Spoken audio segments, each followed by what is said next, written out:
On quitte le Rizou, le massif du Rizou, on a traversé la station des Rousses et on va se diriger vers un grand massif qui s'appelle le massif du Massacre.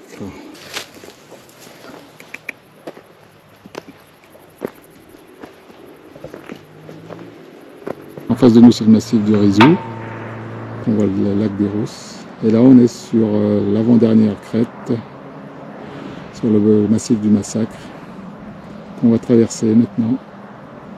Et il y aura après la dernière crête, c'est le Haut-Jura, la Haute-Chaîne. Mais là, on est au-delà de 1400 mètres jusqu'à 1700 mètres. Et là, la forêt commence à disparaître. On arrive dans un univers plus de pelouse et plus minéral après.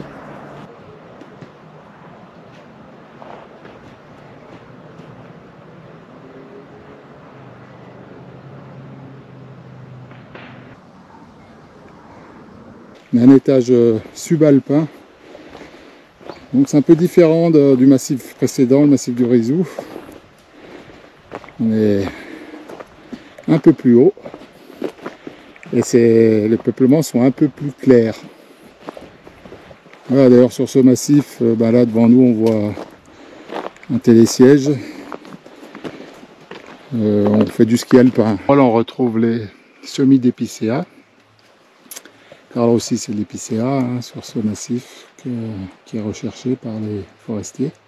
Les érables sycomores, c'est des forêts beaucoup plus claires.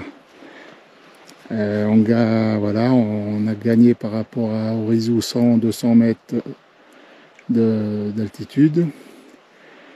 Et le souci des forestiers ici, c'est de pouvoir renouveler le peuplement en épicéa et avoir des semis d'épicéa. C'est compliqué de les garder, car ici la saison végétative est très courte, il fait beaucoup plus froid et il y a la neige est là beaucoup plus longtemps, elle peut être là jusqu'au mois de juin. Et donc ils ont très peu de temps pour pousser ces petits épicéas. Ils sont souvent couchés par la neige, donc il faut qu'ils se redressent. Donc le but c'est vraiment d'amener de la lumière au sol. Dès qu'il y a des semis d'épicéa, les forestiers essayent vraiment de les mettre la tête au soleil très vite. Voilà, typiquement, là, il y a un petit bouquet d'épicéa. Ils ont la tête à la lumière et on voit les pousses qu'ils font, ceux-là. Voilà, la pousse de l'année, là, il a pris 25 cm. On a un système de jardinage, d'étagement aussi, mais des forêts moins chargées en volume, en nombre d'arbres, c'est plus clair. Mais le principe est toujours le même, il faut avoir toutes les hauteurs possibles et tous les diamètres possibles. Toujours issu d'un système empirique très ancien, système de cueillette des gros arbres, et puis les jeunes arbres s'installer à leur place. Donc là on voit encore quelques érables, on voit les sorbiers des oiseleurs. Ici on a même des saules, des alisiers blancs, encore un sorbier des oiseleurs, du sureau, du camerisier à balai, un peu de tout. Et les essences là sont similaires par rapport au massif du Rizou qu'on vient de traverser. C'est à peu près la même chose, sauf qu'on est encore un peu plus haut en altitude. On dit qu'on est un étage subalpin ici. Ça commence à ressembler aux Alpes, les montagnes plus hautes.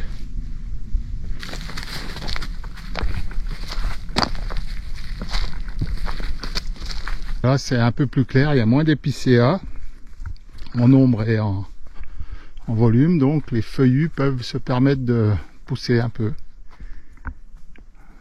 Donc là encore on a des sorbiers et un alisier blanc là, le plus grand, et des hêtres. Et sous les hêtres là on a un bel épicéa. Donc à un moment donné là les forestiers vont prendre une décision, ils vont certainement couper les hêtres autour, ils vont garder les sorbiers et les alisiers parce que c'est bon, ça donne des graines pour des fruits pour les oiseaux. Mais voilà, ils vont attendre encore parce qu'il y a encore un épicéa qui est au-dessus là, qui n'est pas encore temps de couper. Mais voilà, quand ils vont couper ce gros épicéa, c'est le petit qui va prendre le relais là. Et il faudra certainement l'aider en enlevant le hêtre, car le hêtre lui va continuer à pousser très fort. Les sorbiers, les alisiers, c'est un feuillage un peu plus clair, ça monte pas très haut, donc l'épicéa pourra passer.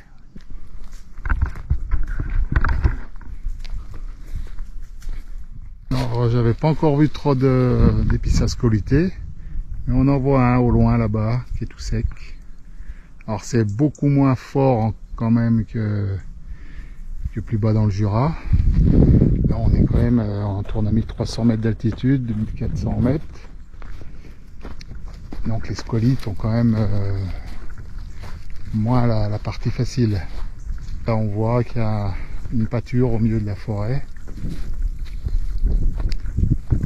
Voilà, un mixte aussi de prébois, de pâturage, de forêts très ouvertes où les vaches viennent manger dessous.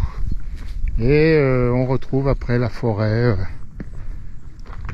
sans les vaches, qui est plus épaisse. Et voilà, une épicéa scolytée là, on croise. On se rend compte qu'il n'y a pas beaucoup de renouvellement en épicéa, en tout cas des arbres adultes. Il y a des hêtres, des érables, donc ça veut dire que les arbres adultes ont dû vraiment être touchés. D'ailleurs on en voit. Alors, je suis contre le soleil là. Ceux-là aussi sont secs. Donc c'est une zone où il y aura très peu de production d'épicéa adultes. Il y en a encore un là quand même qui est vert. Donc là les forestiers c'est leur souci. Et il n'y a que des petits dessous là. Il y a un sapin qui est là. Petit sapin et là-bas il y a un épicéa. Mais il n'y a plus les étages intermédiaires, les petits bois, les bois moyens, qui seraient censés prendre la place de cet épicéa qui a séché. Il y aura une grande période là, plusieurs, peut-être 20, 30, 40 ans, où il n'y aura pas de récolte de bois d'œuvre, ou très peu, pour les forestiers et les propriétaires forestiers.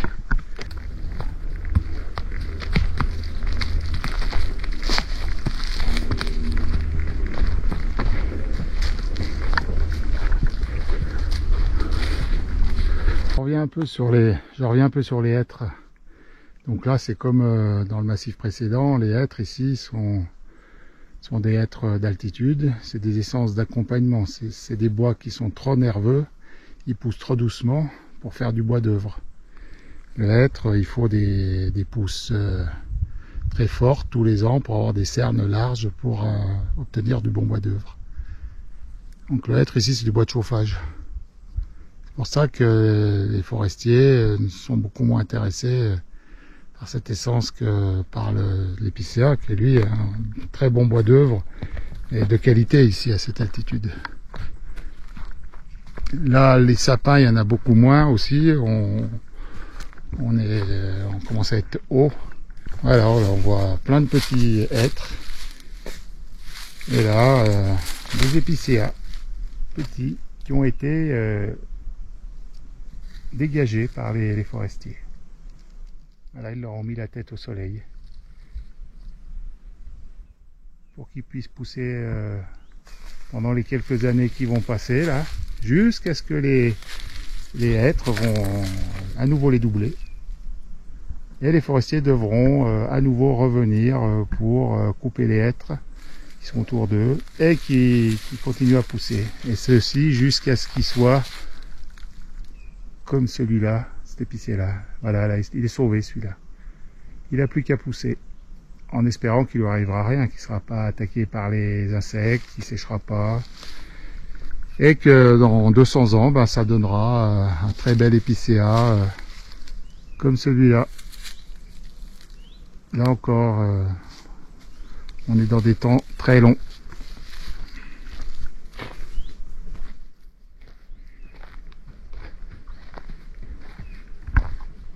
Voilà un sapin Les forestiers le gardent là parce que aussi là il y a des fameux tétras.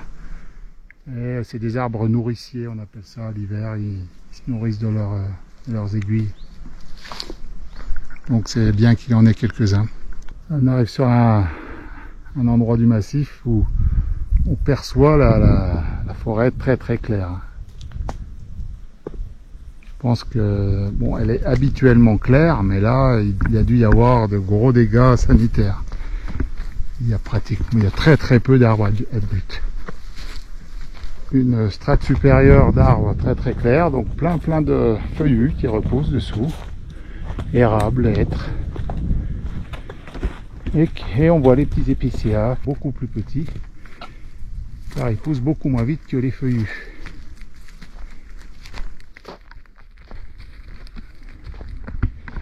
Donc est-ce que les forestiers, les propriétaires vont continuer à investir de l'argent pour vraiment sortir de l'épicéa, ou vont-ils de décennie en décennie, si vraiment il y a des gros dépérissements d'épicéa, ils vont peut-être accepter que leur forêt soit plus une forêt mixte avec une part de hêtres beaucoup plus importante, même si c'est pas du bois d'œuvre. Alors une particularité aussi des petits épicéas, souvent ils s'installent sur des vieilles souches d'épicéas parce que ça leur apporte de la nourriture. Les sols ici sont très superficiels, on voit il y a du caillou partout. Et donc une graine qui s'installe sur une ancienne souche d'épicéa, c'est de l'eau, c'est des minéraux, des nutriments qui leur permettent de pousser. Et souvent après, le jeune épicéa grossit, la souche pourrit et ça fait un creux. Une sorte de creux sous le nouvel épicéa. Et voilà encore un qui pousse sur une ancienne souche. Voilà, on voit son pied qui perfore l'ancienne souche de l'épicéa. Il va puiser les réserves qui sont dans cette souche. C'est comme une éponge, donc il y a plus d'eau et il y a plus à manger. C'est là qui pousse bien.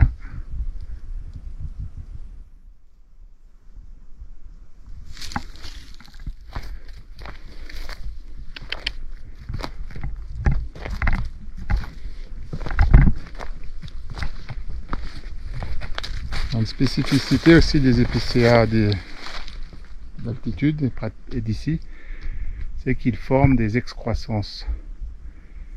C'est des développements anarchiques des cellules et on appelle ça des loupes.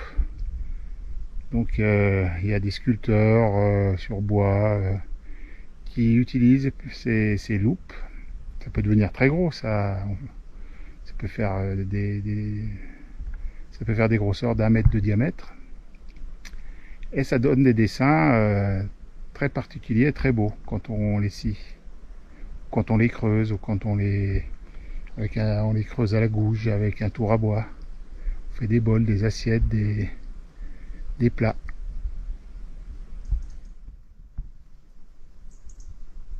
Alors encore un qui se développe sur une souche. Il y en a plusieurs. Et on le voit bien là, regardez là. Alors ça c'est l'effet de la neige. Regardez celui-là.